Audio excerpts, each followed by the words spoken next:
Assalamualaikum students. My name is Mohammad Usman, your physics teacher, and this is your channel Physics Excellence with Usman. Today we are going to start our next topic, which is about volume thermal expansion. But before starting, I would like to request you please do subscribe my channel, and if you like the videos, please hit the like button, share it with your friends. So let's start. So what is volume thermal expansion? It is basically the tendency of a matter to increase its total three-dimensional volume in response to a rise in temperature. मतलब जब आप किसी भी matter को गर्म करते हो तो उसका टेम्परेचर जब इंक्रीज होगा तो उसके रिस्पॉन्स में वो मैटर जो है वो अपना वॉल्यूम इंक्रीज करेगा. इसका नाम वॉल्यूमेट्रिक थर्मल एक्सपेंशन होता है. Students, please note that volume thermal expansion is applicable to solids, liquids and gases. हमने समझा था इससे प्रीवियस वीडियो के अंदर कि जो लीनियर थर्मल एक्सपेंशन है वो सिर्फ सॉलिड्स के लिए वैलिड होती है, लेकिन जो वॉल्यूम थर्मल एक्सपेंशन है वो जो मैटर की तीन बेसिक स्टेट्स हैं, लिक्विड, सॉलिड एंड गैसेस, इन तीनों स्टेट्स के लिए एप्लीकेबल है, क्योंकि तीनों का वॉल्यूम एग्जिस्ट करता है. तो तीनों के लिए अगर आप इसको हीट अप करोगे, सॉलिड को, लिक्विड को या गैस को, तो टेम्परेचर इंक्रीज करने की वजह से ये तीनों स्टेट्स जो हैं वो अपना वॉल्यूम जो है वो इंक्रीज करेंगे. Now let's understand by this diagram. यहाँ स्टूडेंट्स हमने एक क्यूबाइड या क्यूब आप समझ लीजिए एक शेप कंसिडर की है किसी एक सॉलिड के लिए, और इसमें अब हम समझेंगे कि अगर आप इसको हीट अप करो तो किस तरीके से इसमें जो है वो एटम्स या जो इसके मॉलिक्यूल्स हैं उसकी वाइब्रेशनल मोशन चेंज होगी, और उसके रिस्पेक्टिवली किस तरीके से ये सॉलिड जो है ये अपने वॉल्यूम को चेंज करेगा. तो चलिए समझते हैं. स्टूडेंट्स, लेट्स कंसीडर के आप इस जो क्यूबाइड है इसको हीट अप करना शुरू करते हो और आप जो है वो हीट प्रोवाइड कर रहे हो इसको ऑल द वे सब साइडों से. ठीक है, इस तरीके से आप इसको जो है वो गर्म कर रहे हो. अब हीट चूँकि इसको मिल रही है तो हम लोग जब हमने स्टार्ट किया था इस टॉपिक को समझना जिसमें थर्मल एक्सपेंशन किस तरीके से जो है वो अकर होती है उसको समझा था हमने. तो उसमें हमने समझा था कि लेट्स सपोज ये एक मॉलिक्यूल है. अच्छा, अब ये जो मॉलिक्यूल है ना ये अपनी इस एक ख़ास फिक्स पोजीशन पे वाइब्रेट करेगा, लेकिन जब इसकी अपनी जो इंटरनल एनर्जी है ना उस इंटरनल एनर्जी का ये गिवन हीट जो है ये उसका पार्ट बन जाएगी ना, तो जिसकी वजह से इस मॉलिक्यूल की अपनी काइनेटिक एनर्जी भी इंक्रीज हो जाएगी. इंटरनल एनर्जी जो होती है इसमें दो तरह की एनर्जी होती है, पोटेंशियल एनर्जी और इसके साथ काइनेटिक एनर्जी. तो जब आप किसी सिस्टम में हीट ऐड करोगे तो वो हीट ऐड होने के बाद जो उस अपने स्ट्रक्चर के मॉलिक्यूल्स हैं उसकी इंटरनल एनर्जी का पार्ट बनेगी. उस इंटरनल एनर्जी के इंक्रीज करने से काइनेटिक एनर्जी इंक्रीज करेगी. अब काइनेटिक एनर्जी इंक्रीज करने की वजह से ये एटम ज़्यादा पोजीशन के ऊपर वाइब्रेट करने लग जाएगा, पहले के मुकाबले में इसका एम्पलीट्यूड जो है वो ज़्यादा हो जाएगा. तो इस सिचुएशन में हर मॉलिक्यूल जो है वो पहले से ज़्यादा स्पेस ऑक्यूपाई करने की कोशिश करेगा. तो मान लीजिए कि ये जो लास्ट वाला एटम है ये पहले इस पोजीशन तक वाइब्रेट कर रहा था. अब हीट मिलने के बाद ये पहले इस पोजीशन से जहाँ तक वाइब्रेट कर रहा था उससे थोड़ा सा इंक्रीज हो गया, अब इसकी वाइब्रेशन यहाँ तक आ गई. ऐसे ये वाला भी एटम जो है इसकी वाइब्रेशन भी पहले से ज़्यादा हो गई. अच्छा स्टूडेंट्स, अब क्योंकि ये जो एक शेप है it is a three dimensional shape, तो इसमें तीन डायमेंशंस होंगी. ये वाली लेंथ, ये वाली लेंथ, ये वाली लेंथ और इसकी बैक पे ये सारी की सारी जो लेंथ्स हैं हम कंसीडर कर लिए हैं कि ये किस एक्सिस के अंदर है, ये जेड एक्सिस के अंदर है. तो जैसा कि अभी हमने इस लेंथ के लिए समझा कि इस लेंथ के अंदर एक्सपेंशन आ गई. ये बिल्कुल एक्सपेंशन वैसी ही है जैसे लीनियर एक्सपेंशन थी किसी एक डायमेंशन के अंदर स्पेसिफिकली, जिसको हमने लीनियर डायमेंशन लीनियर एक्सपेंशन का नाम दिया था. वैसी ही लीनियर एक्सपेंशन जो इस पूरे स्ट्रक्चर के अंदर हर एक लाइन के अंदर इस तरह से जी एक्सिस के अंदर लाइन के अंदर आने वाले एटम्स हैं वो वाइब्रेशन ज़्यादा इंक्रीज करने के बाद एक्सपेंड कर जाएंगे, थोड़ा ऊपर को भी थोड़ा नीचे को भी. तो एक डायमेंशन जेड डायमेंशन के अंदर लेंथ जो है वो इंक्रीज होगी, लेकिन अब क्या सिर्फ ये वाले एटम्स ऊपर को ही इंक्रीज कर सकते हैं लेंथ? नो. सो मिसाल के तौर पे अगर इस एटम की बात करें तो इसकी वाइब्रेशन पहले यहाँ तक जो है वो बाउंड थी, अब वो इस जगह तक आ गई, और ये वाला जो एटम है ये यहाँ तक अब वाइब्रेट होने लग गया. तो वाई एक्सिस के अंदर ये वाला जो एक लाइन है एटम्स की इसने भी तो एक्सपेंड हो जाना है ना, तो इसका मतलब है वाई एक्सिस के अंदर भी एक्सपेंशन आई. लाइकवाइज सारे के सारे एटम्स जो वाई एक्सिस के अंदर रेंज हैं वो सारे के सारे वाई एक्सिस में भी अपनी एक्सपेंशन को शो करेंगे। मीनवाइल वाई एक्सिस वाले तो एक्सपेंशन को शो कर रहे हैं, लेकिन उसके साथ ये देखिएगा ये वाले जो एटम्स हैं ये इस तरह से ये एक्स एक्सिस के अंदर भी एक्सपैंड होंगे। ये वाला एटम पहले यहाँ तक बाउंड था, अब ये एक्सपैंड होकर यहाँ तक आने लग जाएगा जब काइनेटिक एनर्जी इंक्रीज होगी। ये वाला जो एटम है पहले यहाँ तक एक्सपैंड हो रहा था, अब यहाँ तक इसकी एक्सपेंशन हो जाएगी। तो इसका मतलब है इस सिचुएशन में ये एक्स एक्सिस जो है इसमें भी एटम्स एक्सपैंड हो गए। तो बेसिकली थ्री डायमेंशनल जिसको हम एक स्पेस ऑक्युपाइड ऑब्जेक्ट का नाम देते हैं, इसके अंदर 3 दफ़ा होती लीनियर एक्सपेंशन ही है, ठीक है। तो लेकिन अब क्योंकि 3 डायमेंशंस के अंदर लीनियर एक्सपेंशन मिल के एक वॉल्यूमेट्रिक स्पेस बना देती है, तो हम ये कहते हैं कि बेसिकली जो ऑब्जेक्ट था क्योंकि वो वॉल्यूम ऑक्युपाई कर रहा था, तो इस वजह से 3 डायमेंशनल वॉल्यूम जो है ना वो एक्सपैंड हो गया। तो हीटिंग की वजह से 3 लीनियर एक्सपेंशंस 3 डिफरेंट डायरेक्शंस के अंदर जो आ रही थी, उनकी वजह से ये पूरे का पूरा ऑब्जेक्ट हर एक डायमेंशन के अंदर इंक्रीज हो गया, जिसको हम 3 डायमेंशनल वॉल्यूमेट्रिक एक्सपेंशन का नाम देते हैं ऑन हीटिंग। होपफुली ये समझ में आ गया होगा हमें concept. Now let's drive the formula for the volumetric expansion. तो चलिए समझते हैं। स्टूडेंट समझ लीजिए कि जो इस ऑब्जेक्ट का इनिशियल वॉल्यूम था, जो कि गर्म करने से या हीटिंग इफेक्ट से पहले था, वो वी नोट है, और उस वक्त इसका जो टेम्परेचर है it is room temperature which is T note. अब आपने उसका जो इनिशियल टेम्परेचर था, जो कि हमने कंसिडर किया रूम टेम्परेचर है, उसको हीट दे के ज़्यादा करके जो फाइनल वाला टेम्परेचर है उसको टी नोट से चेंज करके टी कर दिया। नाउ रिमेंबर कि जो टी टेम्परेचर है ये ग्रेटर है टी नोट से। ये कंडीशन अगर सेटिस्फाई करे, मतलब हम हीट अप कर रहे हैं, हम कूलिंग इफेक्ट नहीं दे रहे, हम हीटिंग इफेक्ट दे रहे हैं, तो फिर उस वजह से क्योंकि आपने इसको थर्मली एक्सपेंड करवाने के लिए टेम्परेचर को इंक्रीज किया, तो फिर अब फाइनल वाले टेम्परेचर टी के ऊपर जो उसका वॉल्यूम है late say that is we, और अगर टी टी नोट से ज़्यादा है तो वी वी नोट से ज़्यादा होगा। मतलब अब चीज़ जो है वो थर्मली एक्सपेंड कर चुकी है, वॉल्यूमेट्रिक एक्सपेंशन हो चुकी है क्योंकि टेम्परेचर इंक्रीज हो चुका है। तो अब इस वजह से हम जो नेक्स्ट डेरिवेशन है उसको बड़े आसानी से कर सकते हैं, क्योंकि हम इस तरह की कंसिडरेशंस लीनियर एक्सपेंशन के अंदर भी कर चुके हैं। उसमें यहाँ पे एल नोट, यहाँ टी नोट, यहाँ एल और यहाँ पे टी था। सेम टाइप की डेरिवेशन है जो कि लीनियर एक्सपेंशन के लिए थी। तो चलिए स्टार्ट करते हैं। स्टूडेंट्स अब हम समझने ये लगे हैं कि जो वॉल्यूम इंक्रीज कर रहा है वो बेसिकली डिपेंड किसके ऊपर करेगा, यानी इंक्रीज इन वॉल्यूम कब ज़्यादा होगा और इंक्रीज इन वॉल्यूम कब कम होगा, कब इंक्रीज ज़्यादा आएगा और कब कम आएगा। ये चीज़ समझने के लिए पहले हमें समझना पड़ेगा कि टेम्परेचर में चेंज कितना आया है। तो स्टूडेंट समझ लीजिए कि अगर आपका रूम टेम्परेचर जो था वो लेट से 20 डिग्री था, और जो आपका फाइनल टेम्परेचर है जो कि आपने गर्म करने के बाद सेट किया है ये 100 है। तो देखें delta T is basically change in temperature. Delta is used for the changes to represent the changes. अब यहाँ डेल्टा के साथ टी लिखा हुआ है तो इसका मतलब है चेंज इन टेम्परेचर। फाइंड कैसे किया जा सकता है? बाद वाले टेम्परेचर में से पहले वाले टेम्परेचर को जस्ट माइनस कर दें। हमने कंसिडर किया कि हमारा बाद वाला टेम्परेचर लेट से 100 है और पहले वाला जो रूम टेम्परेचर था it is 20। It is just example, ये कुछ भी हो सकता है, बट समझने के लिए कि डेल्टा टी कैसे फाइंड किया जाएगा, बाद वाले टेम्परेचर में से पहले वाले टेम्परेचर को अगर आप माइनस कर दे तो आपके पास आंसर कितना आएगा?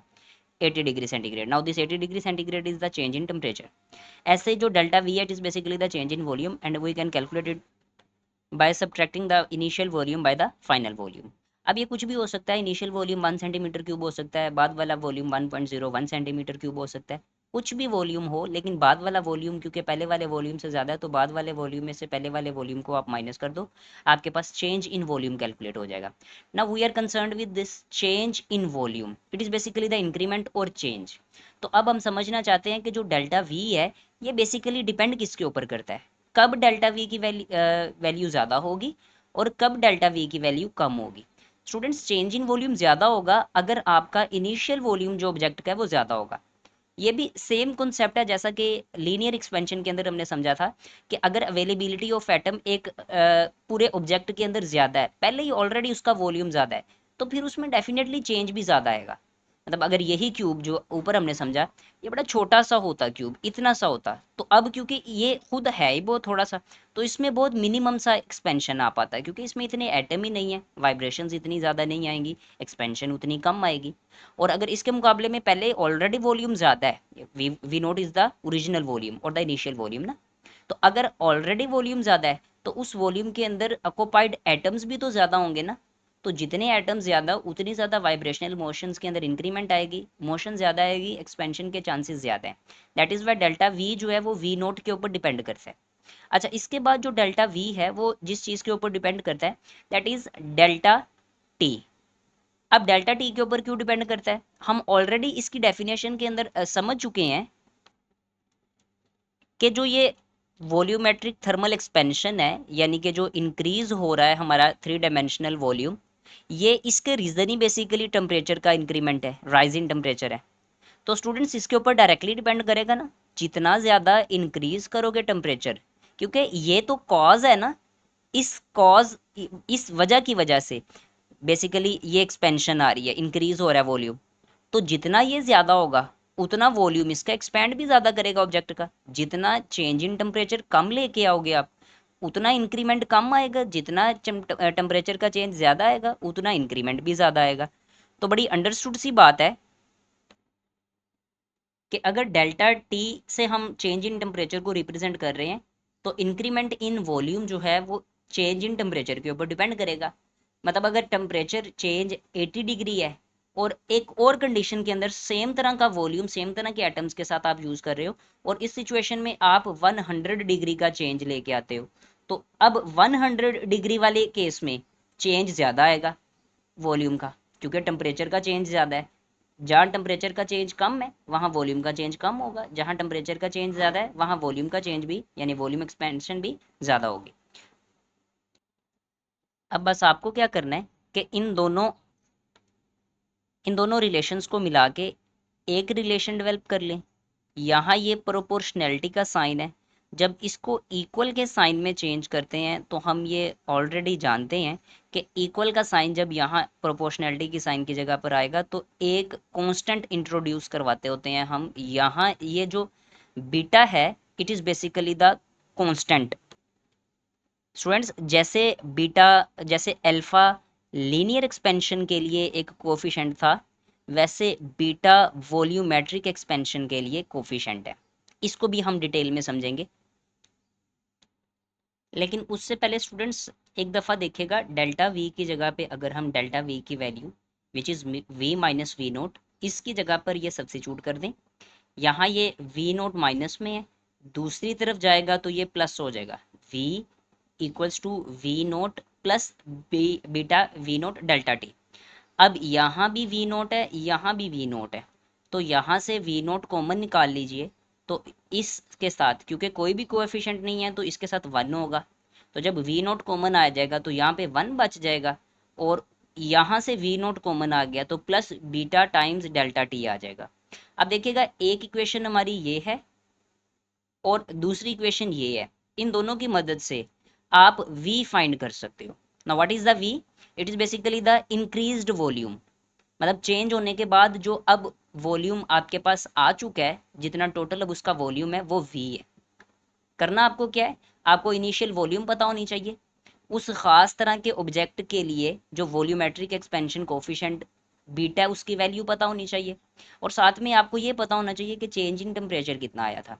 इसमें भी वही चीज़ ही है, चाहे आप ये यूज़ कीजिए चाहे ये यूज़ कीजिए, बस वैल्यूज़ को सब्स्टिट्यूट करें और आपके पास जो अब ओरिजिनल वॉल्यूम के बाद इंक्रीज इन टेम्परेचर के बाद जो अब बाद में इंक्रीज्ड वॉल्यूम है टोटल वो निकल आएगा। चलिए अब समझते हैं कि यहाँ ये बीटा जो है ये बेसिकली क्या चीज़ है, कैसा कॉन्स्टेंट है और ये इंपॉर्टेंट क्यों है।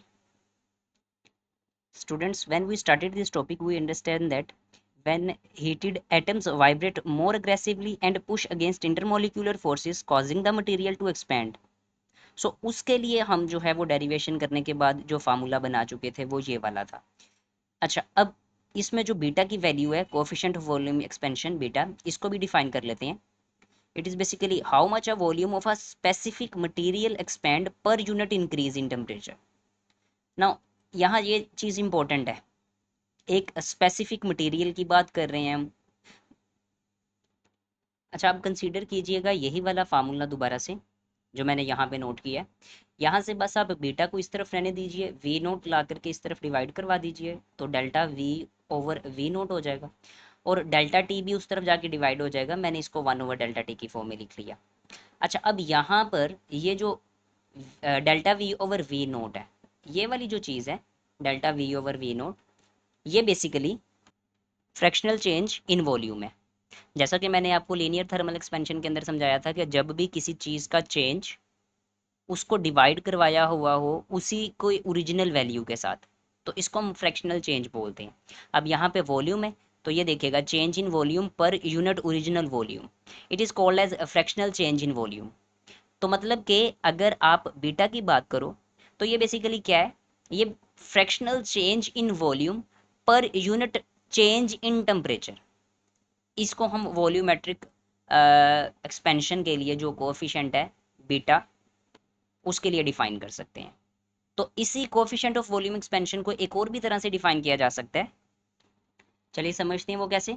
It is basically the fractional change in volume per unit change in temperature, यानी कि कितना फ्रैक्शनल चेंज आ रहा है एक खास टेम्परेचर के इंक्रीमेंट के अंदर। Let's say that increment is 1 degree ना, तो 1 डिग्री चेंज के अंदर कितना उस ऑब्जेक्ट का फ्रैक्शनल चेंज आ रहा है, मतलब वॉल्यूमेट्रिक एक्सपेंशन जो है उसका फ्रैक्शनल चेंज कितना आ रहा है, इसको डिफाइन कौन करके देता है हमें, ये बीटा। अच्छा, यहाँ जो बीटा है ना स्टूडेंट्स, ये बात हमने याद रखनी है, जो बीटा है ना, it is a material property, यानी एक खास तरह का मटीरियल, उसके लिए बीटा की एक खास वैल्यू होगी। For a certain type of material beta is a specific value. जब मटीरियल बदलेगा ना तब बीटा की वैल्यू चेंज होगी, otherwise it is a constant. जब तक आप सेम तरह का मटेरियल, लेट्स से आप बात कर रहे हो आयरन, तो आप आयरन की बात करो, आयरन का वॉल्यूम चाहे पहले कम था और अब ज़्यादा है, लेकिन दोनों सिचुएशंस के अंदर वॉल्यूम कम या ज़्यादा होने से फ़र्क नहीं पड़ेगा इस बीटा की वैल्यू के ऊपर, क्योंकि मटेरियल अभी भी फिक्स है, आयरन ही है इसमें भी और इसमें भी। हाँ, अगर आप एक ही जितना वॉल्यूम कंसीडर करो, लेट्स से इतना वॉल्यूम है आयरन के लिए और इतना ही वॉल्यूम है लेकिन अब एल्यूमिनियम के लिए, दोनों में वॉल्यूम सेम है लेकिन मटेरियल बदल गया, तो बेशक वॉल्यूम सेम है लेकिन बीटा की वैल्यू चेंज हो जाएगी, क्योंकि मटेरियल के ऊपर डिपेंड करती है बीटा की वैल्यू, वॉल्यूम के ऊपर डिपेंड नहीं करती। तो जब मटेरियल सेम रहेगा बीटा की वैल्यू सेम रहेगी, मटेरियल चेंज हो जाएगा तो चाहे वॉल्यूम सेम रहे तब भी बीटा की वैल्यू चेंज हो जाएगी। अच्छा, अब ये जो बीटा है ना, इसको आप लीनियर एक्सपेंशन कोफिशिएंट अल्फा के साथ भी रिलेट कर सकते हो। चलें वो समझते हैं किस तरीके से किया जा सकता है। बीटा जो कि कोफिशिएंट ऑफ वॉल्यूम एक्सपेंशन है, इसका रिलेशन समझने लगे हैं हम coefficient of linear expansion alpha. ये देखिएगा, बीटा को हमने अभी समझा, it is basically a fractional change in volume per unit change in temperature. Alpha जो था ना, वो बेसिकली लीनियर एक्सपेंशन के लिए था। तो ये बेसिकली क्या था, ये कोफिशिएंट ऑफ लीनियर एक्सपेंशन है जिसको हमने डिफाइन किया था fractional change in length per unit change in temperature. अच्छा, अब इसको समझने के लिए कि इनके दरमियान रिलेशन क्या है, पहले हम समझ लेते हैं रिलेशन है क्या। देखें, बीटा जो है ना, ये बेसिकली 3 टाइम्स अल्फा होता है। यानी अगर आप आयरन की बात कर रहे हो और आयरन के लिए अल्फा की वैल्यू जो भी है, अगर आप उसको 3 से मल्टीप्लाई करवा दो तो बीटा की वैल्यू बन जाएगी आयरन के लिए। मतलब आप एक खास तरह के मटेरियल की अल्फा की वैल्यू लें जो कि कोफिशिएंट ऑफ लीनियर एक्सपेंशन है, उसको 3 से मल्टीप्लाई करवा दें तो आपके पास वॉल्यूमेट्रिक एक्सपेंशन कोफिशिएंट की वैल्यू जो कि बीटा है वो निकल आएगी। अब ऐसा है क्यों, इसका कॉन्सेप्ट हम समझ चुके हैं, मैं एक दफ़ा रिकॉल कर देता हूँ। इसको हमने यहाँ पर समझा था क्योंकि ये एक ऑब्जेक्ट 3 डायमेंशनल स्पेस के अंदर मौजूद है। तो इस सिचुएशन में अगर आप देखो तो 3 डायमेंशंस के अंदर इंक्रीमेंट आया था, यानी एक्स एक्सिस, वाई एक्सिस और जी एक्सिस, 3 डायमेंशंस के अंदर लीनियर एक्सपेंशन आ रही थी हर एक। यानी अगर ये वाली लाइन की बात करें तो ये लाइन इस तरह से जब एक्सपेंड हो रही थी तो हमने कहा था लीनियर एक्सपेंशन है जेड एक्सिस के अंदर। फिर ये वाली लाइन जो है ये लीनियर एक्सपेंशन दे रही थी वाई एक्सिस के अंदर, फिर ये वाली लाइन जो है ये लीनियर एक्सपेंशन दे रही थी एक्स एक्सिस के अंदर। तो जिसकी वजह से 3 डायमेंशंस के अंदर लीनियर एक्सपेंशन ने मिल के 3 डायमेंशनल वॉल्यूमेट्रिक एक्सपेंशन दिया था। तो अब क्योंकि ये 3 दफा लीनियर एक्सपेंशन को मिला के एक वॉल्यूमेट्रिक एक्सपेंशन बना है, इसलिए 3 दफा अल्फा की वैल्यू को मिला के बीटा बन जाएगा। आप इसको इस तरह से भी समझ सकते हैं कि जो बीटा है ये बेसिकली अल्फा प्लस अल्फा है, यानी कि एक्स एक्सिस के लिए अल्फा की वैल्यू, एक्स एक्सिस के अंदर जो लीनियर डायमेंशन के अंदर इंक्रीमेंट आया था उसके लिए एक अल्फा की वैल्यू। अब क्योंकि मटेरियल सेम है तो सेम तरह की वैल्यू अल्फा की होगी लीनियर एक्सपेंशन के लिए, वाई के लिए और फिर जेड के लिए। इन तीनों को ऐड कर दो तो बीटा की वैल्यू जो कि वॉल्यूमेट्रिक एक्सपेंशन के लिए थी, कोफिशिएंट की वैल्यू वो निकल आएगी। तो चलिए एक दफ़ा आज का टॉपिक जितना कुछ हमने समझा उसको रिकॉल कर लेते हैं। हमने आज समझा what is volume thermal expansion, फिर हमने समझा why volume of a material increase on heating, फिर हमने समझा उसमें जो डेरिवेशन के दौरान एक बीटा कांस्टेंट आया था जिसको हमने कोएफिशिएंट ऑफ वॉल्यूम एक्सपेंशन का नाम दिया था, उसका क्या मतलब है। फिर हमने ये समझा कि जो बीटा है that is volume thermal expansion coefficient, उसका क्या रिलेशनशिप है लीनियर एक्सपेंशन के कोएफिशिएंट के साथ। इसके साथ ही आज की टॉपिक ख़त्म करते हैं। मुझे उम्मीद है कि आप लोगों को अच्छे से समझ में आया होगा। अगर आपके पास कोई भी किसी भी किस्म का क्वेश्चन है तो आप लोग कमेंट बॉक्स के अंदर ज़रूर पूछिएगा, मैं उसका आंसर ज़रूर दूंगा। और अगर आपको ये वीडियो पसंद आई है तो प्लीज़ लाइक कीजिएगा, इसको शेयर करें और मेरे इस चैनल को फिज़िक्स एक्सीलेंस विद उस्मान इसको सब्सक्राइब कीजिए। Thank you.